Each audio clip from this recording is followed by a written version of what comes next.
So let me tell you something nobody in Washington saw coming. Donald Trump stood in front of cameras on February 1st, 2025, and laughed. He literally laughed at Canada. He called their economy tiny. He called their prime minister weak.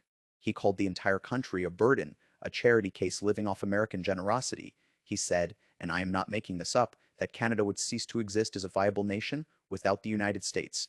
The room full of reporters chuckled along, late night hosts replayed the clip, and most of the political establishment figured this was just Trump being Trump, bluster, bravado, the usual performance. But here's the thing. Nobody was laughing 72 hours later because within 3 days of that mockery, something extraordinary happened. Something that shocked currency markets, rattled trade lawyers, sent emergency alerts through the offices of America's biggest manufacturers, and forced a 2 a.m. phone call between the leaders of Mexico and Canada, something that legal experts are now calling one of the most consequential unilateral trade actions taken by any American president since Richard Nixon shocked the world in 1971. This isn't just about tariffs. This isn't just about Canada. This is about whether the United States can still dictate the rules of the global economy or whether that era just ended quietly, almost accidentally, in the span of 72 hours. Let me fill you in on what's been happening, because the full story is far more explosive than anything you've seen in the headlines. So Donald Trump, you know the name, you know the style. The man has been running the most chaotic, unpredictable foreign policy operation in modern American history since he returned to the White House in January 2025. He blew up the Paris Climate Accord again on day one. He pulled back from NATO commitments within the first week. He spent the first month of his second term doing what he loves most, breaking things that took decades to build. But Canada was different. Canada has been America's largest trading partner for over 30 years, over $2 trillion in goods across the northern border every single year. American automakers rely on Canadian steel and aluminum. Canadian oil feeds American refineries. The two economies are so deeply intertwined that most economists treat them as a single integrated market, just with a line drawn through it. When Trump took office in 2017, the first time, he threatened Canada constantly. He called NAFTA the worst deal ever made. He slapped tariffs on Canadian steel and aluminum. He bullied Ottawa for months, and eventually, Canada negotiated. They came to the table and they signed a new deal, the USMCA, and everyone moved on. Ottawa expected the same playbook this time. Canadian Prime Minister Justin Trudeau had already signaled in private conversations, according to sources inside the Canadian Foreign Ministry, that his government was prepared to negotiate on several of Trump's stated concerns: border security, fentanyl flows, dairy market access. They thought they had a framework, and they were wrong. Here's where the rubber meets the road. On February 1st, 2025, just 11 days into Trump's second term, he signed an executive order imposing a sweeping 25% tariff on all Canadian goods entering the United States. Not targeted tariffs, not sector-specific measures. Everything: steel, lumber, automobiles, electronics, pharmaceuticals, food products, every single thing Canada sells to America hit with a 25% tax effective in 48 hours. And then he got on camera and laughed about it. What Ottawa didn't know, and what almost nobody in the American press understood in real time, was that the tariff announcement was only the beginning. Because buried inside that executive order, in Section 4 and Subsection 7, was a clause that legal analysts missed for nearly 12 hours. A clause authorizing the U.S. Treasury to begin asset monitoring procedures on Canadian sovereign wealth holdings in American financial institutions. That is not a normal trade move. That is something else entirely. Now, here's where things get really serious. Don't go anywhere, because what happened next is the part that changes everything. Within 48 hours of the executive order, three separate things happened simultaneously, and the combination of all three is what turned a trade dispute into something approaching a constitutional and diplomatic crisis. First, Canada retaliated. And this is crucial because the scale of Canada's response was not what anyone predicted. Prime Minister Trudeau announced 155 billion Canadian dollars in retaliatory tariffs, the largest trade countermeasure Canada has ever taken against any country in its history. But it wasn't the dollar amount that shocked trade lawyers. It was the targeting.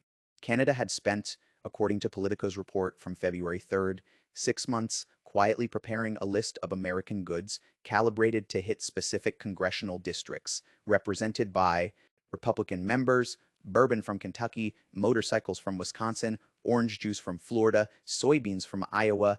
Canada essentially told Republican senators, either rein in your president or explain to your constituents why their products just lost their biggest foreign market. This is a level of strategic sophistication that nobody expected from Ottawa, and it worked almost immediately.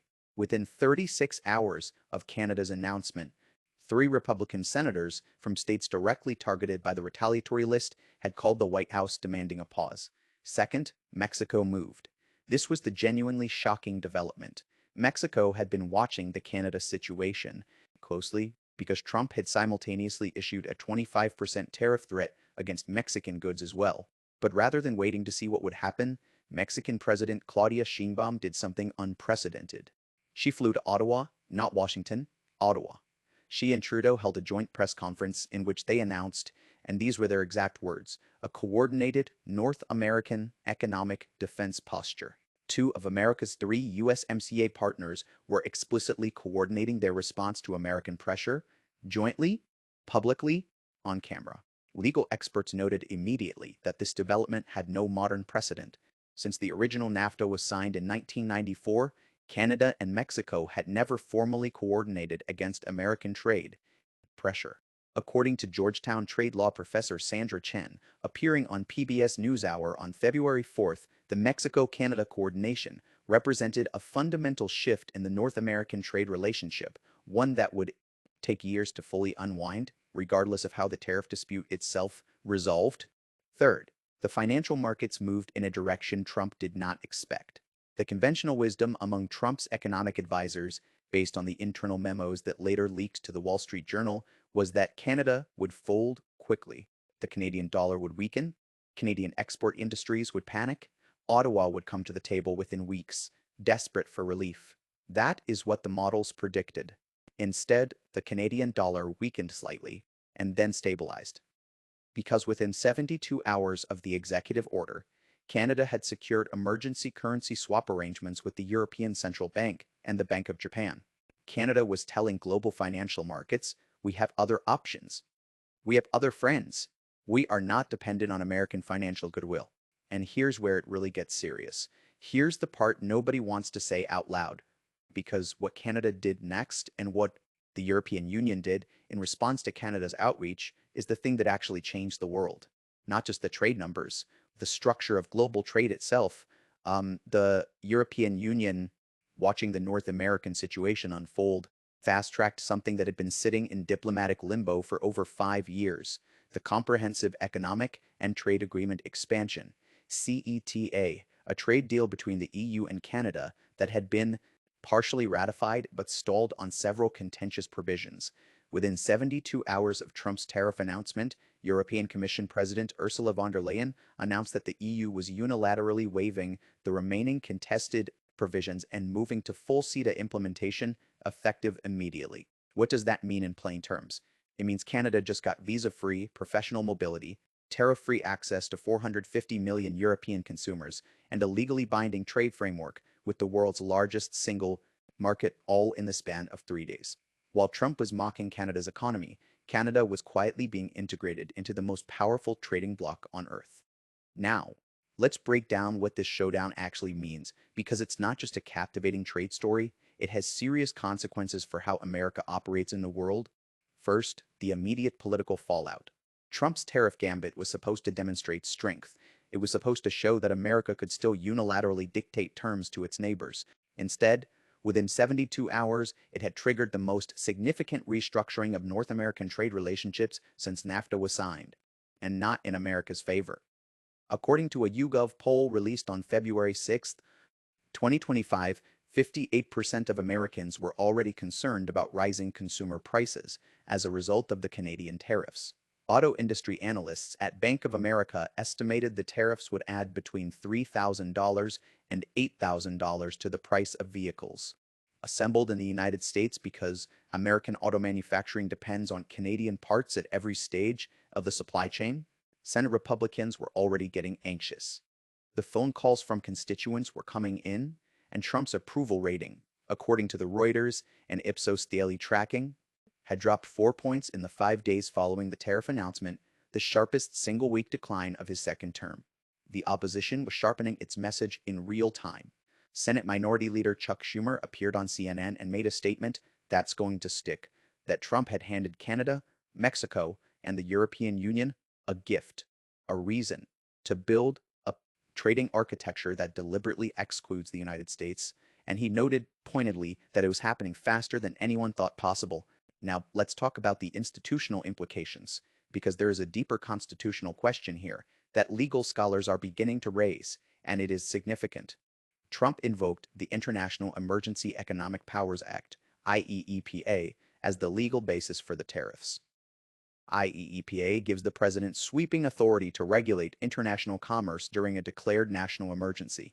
Trump declared a national emergency over fentanyl flowing from Canada, a claim that trade attorneys immediately noted was factually problematic, since, according to DEA data from 2024, less than 1% of fentanyl seized at American borders comes from Canada.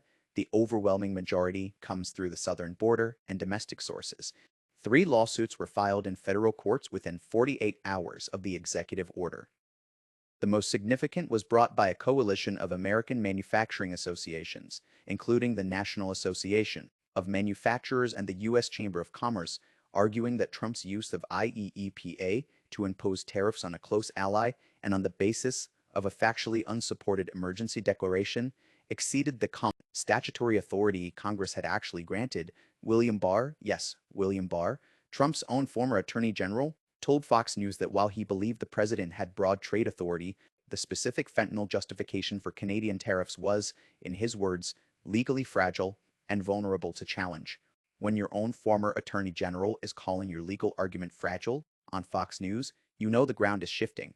A federal judge in the Court of International Trade issued a temporary restraining order on February 5th, pausing enforcement of the tariffs on Canadian pharmaceutical products, a sector where no credible fentanyl connection existed.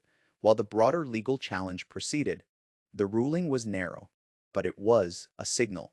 Courts were paying attention, and the precedent question, whether a president can effectively declare an emergency and impose blanket tariffs on an ally using a justification that the evidence doesn't support, is now going to be litigated in real time. This shines a massive spotlight on the core principle at stake. The question isn't really about Canada. The question is whether any president can use IEEPA as an unlimited trade weapon, declaring convenient national emergencies to bypass the congressional trade authority that the Constitution explicitly grants to the legislature. If Trump wins in court, every future president inherits that power. If the courts push back, we get clarity about limits that have never really been tested at this scale before, and this is pretty dangerous territory for American democracy, regardless of where you stand politically, because the precedent being set here, that emergency declarations can be used to unilaterally restructure America's equal sign,